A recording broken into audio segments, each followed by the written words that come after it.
Hello everyone, and I'm back.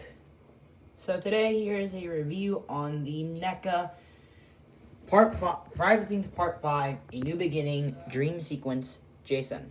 So here he is. Now let's go first over the packaging. Here's the front, the side, the other side, the top, the bottom, and the back. Pause the video if you want to know a brief description of the movie. And you, of course, get an inside flap of what you get in this figure. Anyways, here's Dream Sequence Jason in all his glory.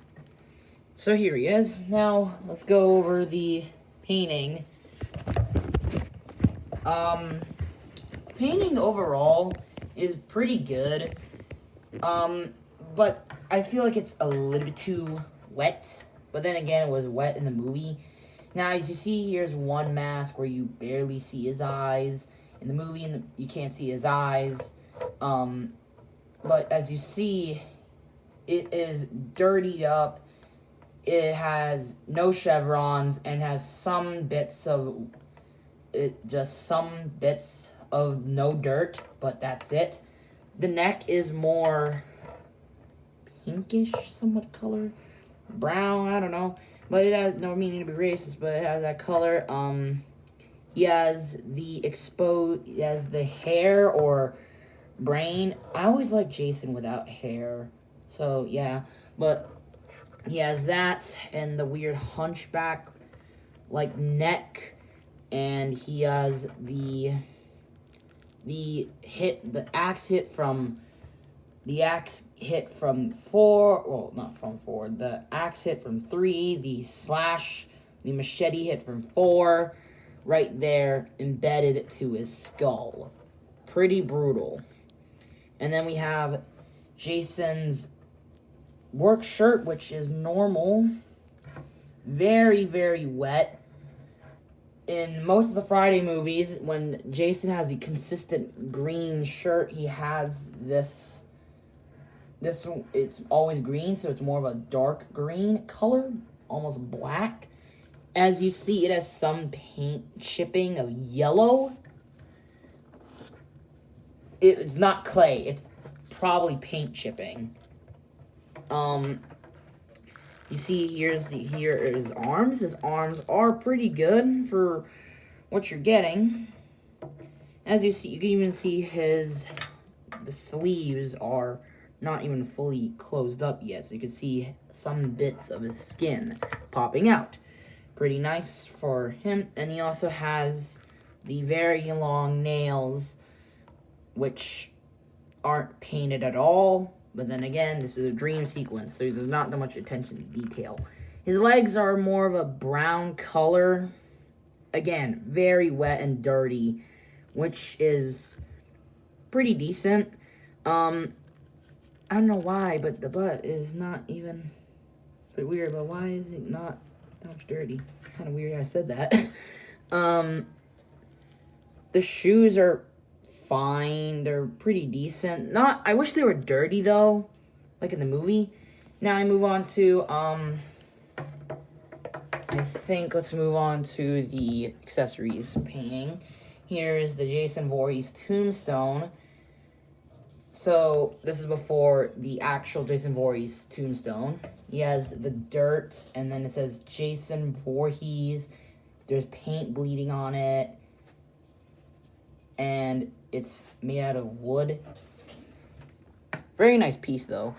And then we have the weaponry. Let's go over the weaponry and the other accessories before we go on to the juicy part, which is the hands.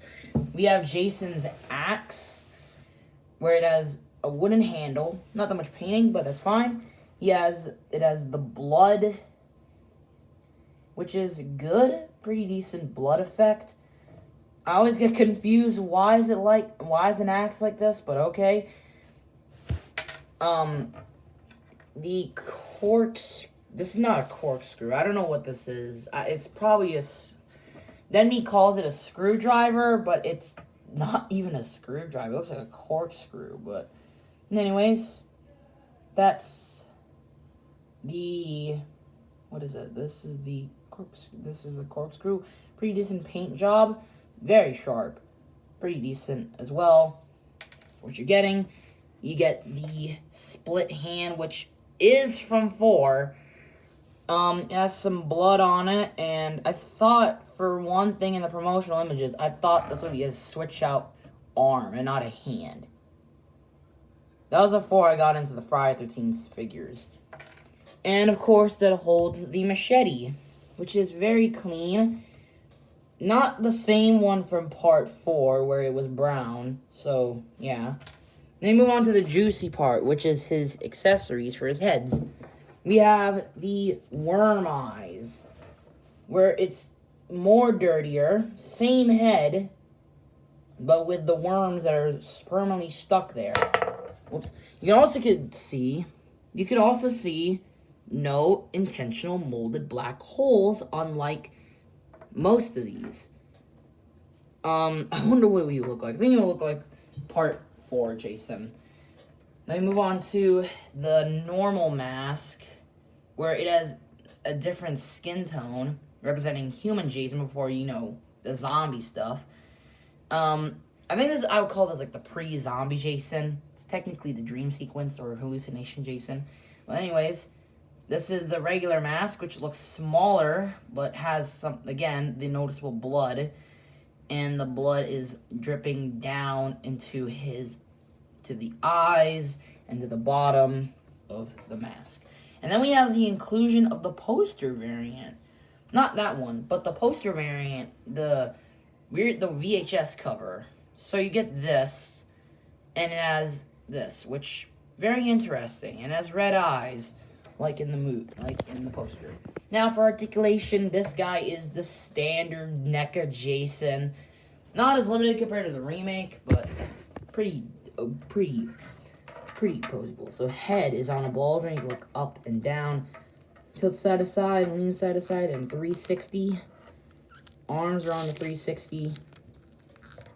In and out flapping motion, bend at the elbow, bicep swivel, a ball joint kind of, if you want to call it that. I don't know what you call this. Maybe a barbell joint on the hands. Well, not really a barbell joint, but whatever. And it has some decent movement. The waist is what kind of concerns me. I know you could probably barely see it, but there's actually 2 pieces of articulation, so he can fully bend down and fully go up. You could also 360 it, but I am not risking that. I don't want to break it. His leg can kick up that far, move back that far. Pretty decent spread. A bend, 90-degree bend, 360, and not that much posability on the feet.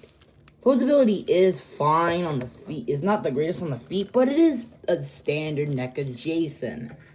Now, moving on to the accessories. As I said, he has the tombstone, the corkscrew. I don't even know if it's a corkscrew. It's probably a screwdriver or something.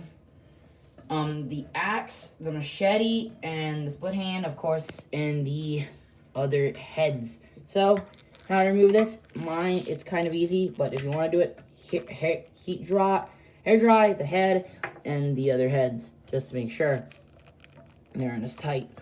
But here is worm eyes, which I won't be displaying it with this. I'll definitely be displaying it with this head or with the dirtier mask. Might display it with this. The axe goes, the machete goes here. Slides right into his hand. And then, oh boy. Move on to the corkscrew. And there's a flat surface right there to fit right there. So it looks like he's holding the corkscrew. And then he has a axe that fits right into his hands, but it kind of sits loosely on his hand for some reason. And if you want to switch out the hand, I suggest you hair dry the figure first, because that peg Looks kind of thin for a figure, but I'm gonna have to have minimal effort. Right there. There is his bloody hand. And you can even put the machete there. This is also compatible with part 4, so you don't have to worry that it won't be attached. It's just the peg is, I have to like somewhat squeeze it in because the peg was so painful to plug. But anyways, I'll just put him right in the middle as I get my ruler.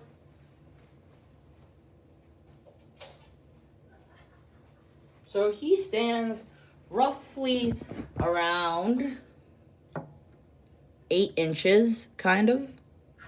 And he fell. So, I don't have any figures to compare it with, but overall, this Jason, if you want to start with a beginner Jason, this is one I would get. He doesn't have, you don't have to worry about that much stuff. He doesn't have that many stuff. He has a pretty decent paint job.